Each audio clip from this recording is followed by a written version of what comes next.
নমস্কার বন্ধুরা, তোমরা সবাই কেমন আছো? নিশ্চয়ই আশা করি ভালো আছো। আমিও খুব ভালো আছি।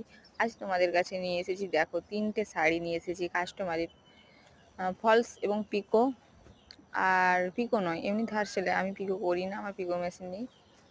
আর ফলস, ধার সেলাই আর ব্লাউজ কাটাতে দিয়েছে। ব্লাউজগুলো হলে আমি ব্লাউজগুলো দেখাবো তোমাদের। আজ তোমাদেরকে শাড়িগুলো দেখাচ্ছি। দেখো, প্রথমেরটা আছে, এটা পিত্তি কালার। তোমাদের কাছে কি কালার দেখাচ্ছে মোবাইলে বুঝতে পারছি না, কিন্তু খুব সুন্দর পিত্তি কালার। পাড়টা বেগুনি কালার, আর ব্লাউজ পিসটা বেগুনি কালারের আছে। এটা একটা দেখো, বা হলুদ কালারের বালুচুরি, তাতে লাল পাড়, খুব সুন্দর কাপড়গুলো, এবং হলুদ ব্লাউজ পিসটাও হলুদ। এছাড়া দেখো তোমরা, তারপরে একটা শাড়ি আছে, কাতান শাড়ি।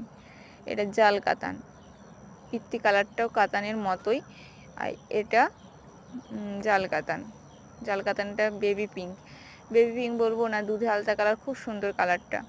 এটাও এক কালারের, ব্লাউজ পিসটাও আছে, কিন্তু খুব সুন্দর এই কাপড়টা লেগেছে। তোমাদের যদি এই ধরনের ভিডিও দেখতে ভালো লাগে, তোমরা আমার চ্যানেলকে সাবস্ক্রাইব করো এবং লাইক কমেন্ট করবে।